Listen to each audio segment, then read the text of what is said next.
নমস্কার, আরও একটা নতুন ভিডিও নিয়ে চলে এসেছি। তো কেমন আছেন আপনারা সবাই? আশা করছি ভালো আছেন। আমিও অনেক অনেক ভালো আছি। তো পুরো ভিডিওটা দেখুন, ভালো লাগলে লাইক, কমেন্ট, শেয়ার, সাবস্ক্রাইব করবেন। ফেসবুক থেকে দেখলে পেজটা ফলো করে দেবেন। তো আজকে ছিল বৃহস্পতিবার, আর বাপি আজকে বাড়িতে ছিল। তো বাপির যেহেতু ছুটি ছিল, ওই জন্য বাপি আজকে বাড়িতে ছিল। বাপি সচরাচর বৃহস্পতিবার বাড়িতে থাকে না। তো যেহেতু বাড়িতে ছিল, ওই জন্য আর কি আমার ঘরটার পাশে যে একটা চালা মতো করা আছে রান্নাঘরের কাছে, তো সেইখানটায় আর কি যে জিনিসপত্রগুলো ছিল সেই সমস্ত কিছুগুলো আর কি বের করে গোছাচ্ছিল।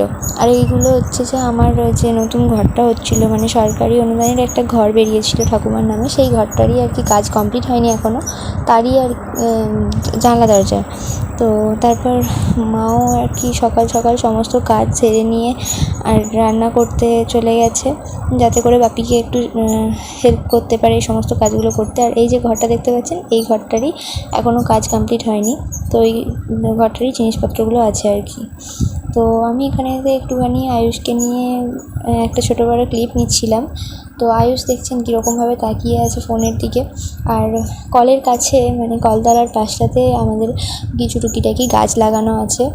তো এখানে যে গাছটা দেখালাম, অনেকেই চিনতে পারেননি, কারণ ভালোভাবে বোঝা যাচ্ছিল না। তো গোলাপ গাছের পাশে আমাদের লাগানো আছে বেগুন গাছ, লঙ্কা গাছ, তারপরে বিভিন্ন ধরনের ফুলের গাছ। আর ওই যে দেখতে পাচ্ছেন ছোটো একটা গাছ, ওটা হচ্ছে একটা সবেদার গাছ। তো কলতলার একদম পাশেই লাগানো আছে কিছু লঙ্কার গাছ। সেই লঙ্কার গাছের মধ্যে একটি হচ্ছে ধানি লঙ্কার গাছ। আমার ঠাকুমা যখন বেঁচে ছিল, তখন আমার ঠাকুমা চারিদিকে ধানি লঙ্কার গাছ লাগিয়েছিল। সেখানে থেকেই আর কি, সেই গাছ থেকেই বীজ তুলে তো লাগানো হয়েছে গাছটা। তো এই ঘরটারই আর কি বলছিলাম যে ঠাকুমার নামে বেরিয়েছিল। তো ঠাকুমা মারা যাওয়ার পর যখন কাজ চলাকালীন মায়ের নামে এই ঘরটা আসে, সরকারি অনুদানের একটা ঘর। তো এখনও কাজ কমপ্লিট করে উঠতে পারিনি, কারণ যে কোনো কারণেই হোক আর কি কাজ শেষ করা যায়নি। তো যাই হোক, তারপর দুপুরবেলা একটুখানি খাওয়া দাওয়া করে নিল সবাই।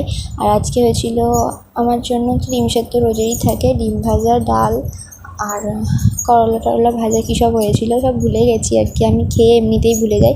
আর এই যে এখানটা দেখছেন, এখানটাতে প্রায় 50টা মতো স্টোন চিপের বস্তা ছিল, ওগুলোকেই ভাবি সরিয়ে দিচ্ছিলো আর কি ওখান থেকে। কারণ কিছুদিন আগেই তো দেখালাম যে কিছু সাপ টাপ ঢুকে বসেছিল। তো যাই হোক, এখানেতে বিকেলবেলা সব বাপি আর মা সমস্ত কিছু পরিষ্কার টরিষ্কার করছে। আর এই যে পুচু আমাদের সাথীর কোলে ঘুরে বেড়াচ্ছে। আর আজকে না সকাল দিক থেকেই কারেন্ট নেই আমাদের বাড়িতে। আর মেঘটাও অল্প অল্প ধরেছিল, এইরকম অবস্থা মেঘের, আধো মেঘ আর আধো রোদ।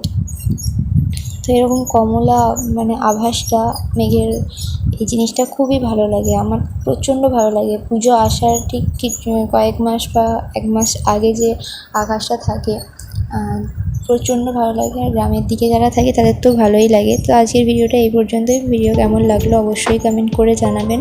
আর পুরো ভিডিওটা দেখার জন্য অনেক অনেক অনেক ধন্যবাদ সবাইকে। ভালো থাকবেন।